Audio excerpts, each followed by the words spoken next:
तो देखिएगा आज जो हमारे पास जो ये कीबोर्ड आया है, आज हम इस कीबोर्ड को रिपेयर करना सीखेंगे, यानी कि कीबोर्ड को कैसे रिपेयर कर सकते हैं। ये मेरे पास जो कीबोर्ड आया है, तो इसके अंदर की जो कुछ की वर्क नहीं कर रही है, इसमें ये प्रॉब्लम है। ठीक है, आपके पास भी अगर कोई ऐसा कीबोर्ड होता है जिसकी कुछ की वर्क नहीं करती है, तो आप उसे कैसे रिपेयर कर सकते हैं, तो आज हम ये बताएँगे। ठीक है, तो देखिएगा। तो सबसे पहले हम क्या करते हैं, देखिए इसे कीबोर्ड है, इस कीबोर्ड के जो पेज को खोल लेते हैं। देखिए इसमें काफ़ी सारे पेज हैं, तो इन पेज को आप आसानी से खोल लीजिएगा स्क्रू ड्राइवर की सहायता से।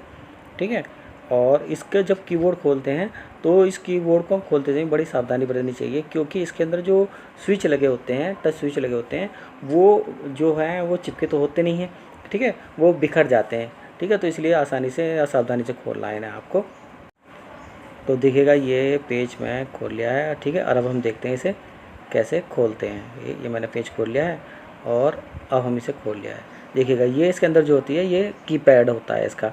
इसमें देखिए ये कीपैड है, और इसके अंदर जो ये ब्लैक ब्लैक जो लाइन होती है, ये कार्बन की जो है वो सर्किट बना होता है, जो अगर हम जैसे ही बोर्ड से टच करते हैं, यानी कि स्विच टच करते हैं, तो आपस में टच करके ये वर्क करने लगता है। तो ये कीपैड जो है मैंने अलग निकाल दिया, क्योंकि ये ठीक वर्क नहीं कर रहा। देखिएगा इसके स्विच भी देखिए आपस में हट चुके हैं। ये मैंने कीबोर्ड जो अलग रख दिया है, कीपैड जो अलग रख दिया है। ठीक है, क्योंकि ये ख़राब था। अब वो जो मेरे पास है, तो देखिएगा मेरे पास जो एक ये कीबोर्ड रखा हुआ है। ठीक है, मैं इसे भी खोल लेता हूँ, और क्योंकि इसका मैं सोच रहा हूँ कि इसका, क्योंकि इसका पैड सही था। ठीक है, इसके स्विच टूट गए थे कुछ, तो इसका कीपैड जो मैं उस बोर्ड की जो दूसरा वाला कीबोर्ड है उसमें मैं चेंज कर दूंगा। तो जैसे कीबोर्ड को हम कैसे चेंज करते हैं ये देखना है। और इसे कीबोर्ड को मैं फिर कर रहा हूँ, कीपैड को जो बहुत सावधानी से खोलना है और बहुत सी सावधानी से इसकी कीपैड को चेंज करना है।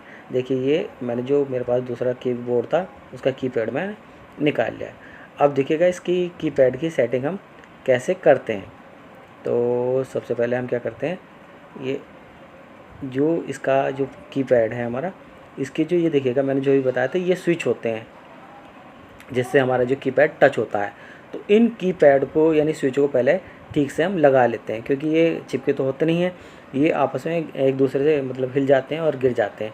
और अगर कोई सा भी अगर एक भी गिर गया तो वो हमें मिलेगा नहीं, और तो वही हमारी की वर्क करेगी नहीं। ठीक है, तो देखिएगा मैं ये स्विच जो मैंने ठीक से अपनी जगह पर रख दिए हैं, और अब ये मैं कीपैड जो है वो रख रहा हूँ।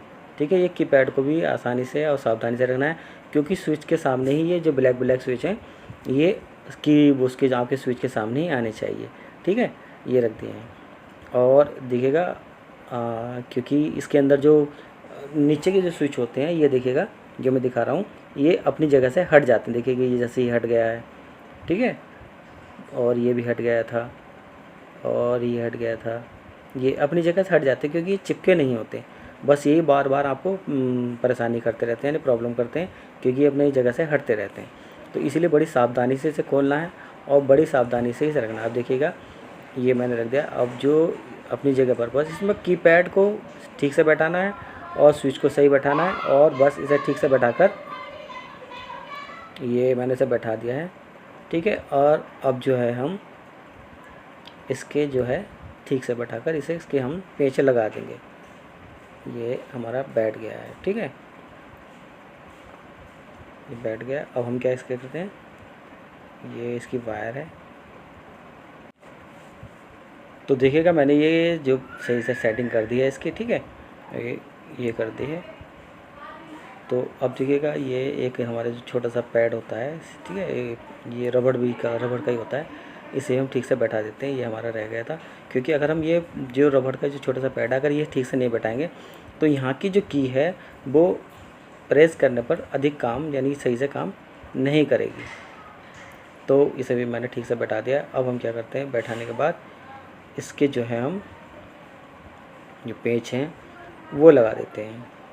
ठीक है, इसमें काफ़ी सारे पेच होते हैं। तो पहले जो पेच लगाने चाहिए वो सिरों के दोनों जो आपके कॉर्नर के होते हैं वो लगा दीजिएगा, ताकि आपके जो कीबोर्ड जो है वो और आपका जो ऊपर का कवर है वो ना हिले। ठीक है, देखिएगा साइडों से पहले साइड के पेच लगाने चाहिए आपके। तो ये साइड के मैंने पेच लगा दिए। अब जो हमारा वो कीबोर्ड का जो पैड है और स्विच है वो हिलेगा नहीं। ठीक है, और अगर मैं एक साइड के लगाते चलता तो एक साइड से मेरे जो है स्विच और कीपैड हिलता रहता और वो स्विच उसके हिल जाते और वो ख़राब फिर से वही प्रॉब्लम करने लगते। तो इसीलिए अब जो हम इसके चारों तरफ के पेंच लगा देंगे। तो देखिए मैंने कीबोर्ड के सारे पेंच लगा दिए हैं और अब हम क्या करते हैं, देखिएगा इसकी सारी की भी ये सही है, ठीक है। और अगर कोई दबी रह जाती है, की दबी रह जाती है तो उसे आप ठीक से बैठा लीजिएगा। अब मैं देखिएगा अपने CPU में लगाकर इसे आपको चेक करा देता हूँ कि हमारा कीबोर्ड जो सही वर्क करता है कि नहीं करता है, ठीक है। क्योंकि हमने बड़ी ही सावधानी से किया है तो हमारा कीबोर्ड सही वर्क करना चाहिए। देखिएगा मैं भी ये चेक करा रहा हूँ, ये देखिएगा कि आप मॉनिटर पर देख लीजिएगा जो इसकी की ये सभी वर्क कर रही है। देखिएगा आप टोटल की, अब जो आप सभी की जो बिल्कुल आप इसकी वर्क कर रही है। तो अगर आपका कीबोर्ड इस तरह से ख़राब हो जाता है, नहीं कि उसकी कोई की वर्क नहीं करती है और आपके पास कोई और पुराना रखा हो, तो आप इस तरह से की पैड को चेंज कर सकते हैं, ठीक है। ये देखिए हमारा कीबोर्ड जो सही हो चुका है। और अगर आपको मेरी वीडियो अच्छी लगी तो मेरी वीडियो को लाइक कीजिएगा और मेरे चैनल को सब्सक्राइब कीजिएगा।